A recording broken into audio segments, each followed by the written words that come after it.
नमस्ते दोस्तों।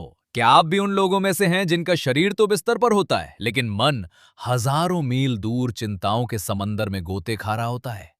आज की भागदौड़ भरी जिंदगी में हमारा मन एक ऐसे कमरे जैसा हो गया है जिसमें सालों से कबाड़ भरा है। लेकिन क्या आप जानते हैं, आज से 2500 साल पहले महात्मा बुद्ध ने मन की इस गंदगी को साफ करने के 10 ऐसे अचूक तरीके बताए थे जो आज के मॉडर्न स्ट्रेस का सबसे बड़ा इलाज है। आज की कहानी सिर्फ एक कहानी नहीं, आपके मानसिक सुकून का एक ब्लूप्रिंट है। चलिए चलते हैं जेतवन महाविहार की उस शांत सुबह में, जहां एक परेशान युवक को मिले थे मन की शांति के 10 जादुई सूत्र। वीडियो को अंत तक देखिएगा, क्योंकि 10वीं आदत आपके काम करने के तरीके को हमेशा के लिए बदल देगी। श्रावस्ती का जेतवन महाविहार सूर्य की पहली किरण के साथ ही जाग उठा था। पक्षियों का कलरव और भिक्षुओं के शांत मंत्रोच्चार हवा में गूंज रहे थे। गौतम बुद्ध ध्यान मग्न थे। उसी समय एक युवक, सिद्धार्थ, बुद्ध का नाम नहीं बल्कि एक सामान्य युवक, विचलित अवस्था में वहां पहुंचा।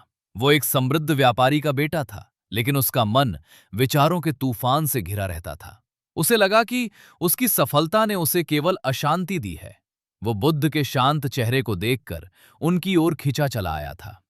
आनंद, बुद्ध के परम प्रिय शिष्य, ने युवक को देखा और उसके पास आए। मित्र, तुम विचलित लग रहे हो, आनंद ने मृदु स्वर में कहा। हे भिक्षु, सिद्धार्थ ने आह भरी।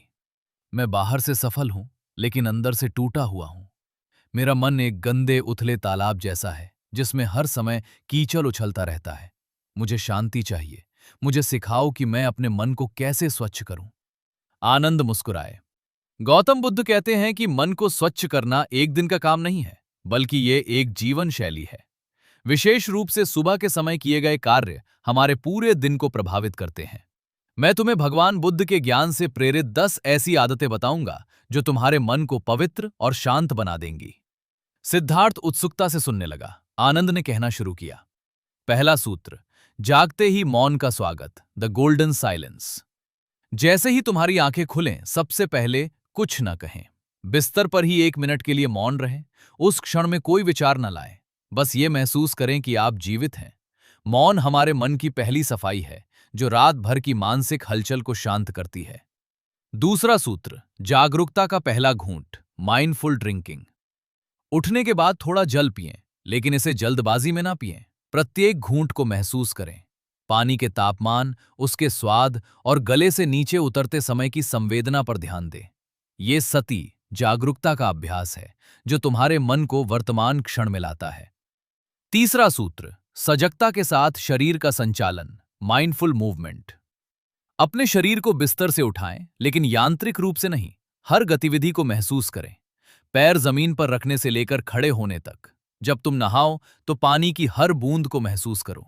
ये छोटे छोटे जागरूक कार्य तुम्हारे मन को भटकने से रोकते हैं। चौथा सूत्र, आनापानसति, माइंडफुल ब्रीदिंग। थोड़ी देर एक शांत स्थान पर बैठो, अपनी सांसों पर ध्यान केंद्रित करो। सांस अंदर आ रही है, उसे महसूस करो। सांस बाहर जा रही है, उसे महसूस करो। अगर विचार आए तो उन्हें आने दो, लेकिन उनके पीछे मत भागो। बस फिर से सांस पर लौट आओ। भगवान बुद्ध ने इसे ही आनापानसति कहा है। यह मन के तूफान को शांत करने का सबसे शक्तिशाली तरीका है। पांचवां सूत्र, सम्यक संकल्प, राइट रिजॉल्व। आज का दिन तुम्हें कैसे बिताना है, इसका एक सम्यक संकल्प ले। यह संकल्प सांसारिक सफलता का नहीं, बल्कि गुणों का हो। जैसे, आज मैं किसी के प्रति कठोर वचन नहीं कहूंगा, या आज मैं जो भी करूंगा पूरे मन से करूंगा। यह संकल्प तुम्हारे दिन को एक सही दिशा देता है। छठा सूत्र, मैत्री की भावना का प्रसार, लविंग काइंडनेस। कुछ क्षणों के लिए अपनी आंखें बंद करके दुनिया के सभी प्राणियों के प्रति मैत्री, प्रेम की भावना भेजें। मन ही मन कहें, सभी प्राणी सुखी हों, सभी प्राणी शांत हों, सभी प्राणी भयमुक्त हों। जब हम दूसरों के प्रति प्रेम महसूस करते हैं, तो हमारा अपना मन नफरत और ईर्ष्या के मैल से मुक्त हो जाता है। सातवां सूत्र, सत्य की ओर एक कदम, सीक ट्रूथ। सुबह कम से कम 10 मिनट किसी ज्ञानी व्यक्ति के वचन या कोई पवित्र ग्रंथ पढ़ें, जैसे बुद्ध के धम्मपद की कुछ पंक्तियां। ये विचार तुम्हारे मन को उच्च कोटि की सोच से भर देंगे और तुच्छ चिंताएं दूर हो जाएंगी। आठवां सूत्र, कृतज्ञता का अर्पण, अपने जीवन की उन 3 चीजों के प्रति कृतज्ञता व्यक्त करो जो तुम्हें मिली है। ये भोजन, सर पर छत या एक सच्चा दोस्त हो सकता है।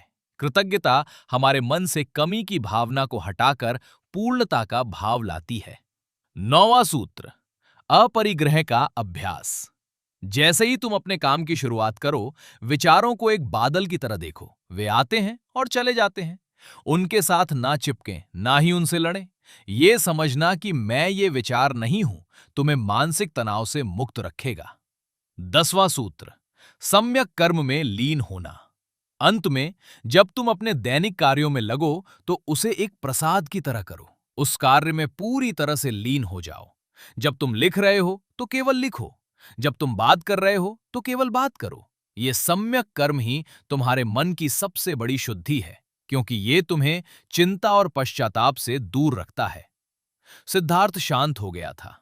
आनंद के वचनों ने उसके मन के तूफान को एक शांत सरिता में बदल दिया था। उसे समझ आ गया था कि मन को स्वच्छ करने का मतलब विचारों को जबरदस्ती रोकना नहीं है, बल्कि उन्हें एक सही दिशा और जागरूकता देना है। उसने आनंद को नमन किया और उन 10 आदतों को अपने जीवन का हिस्सा बनाने का दृढ़ संकल्प लेकर वहां से विदा लिया।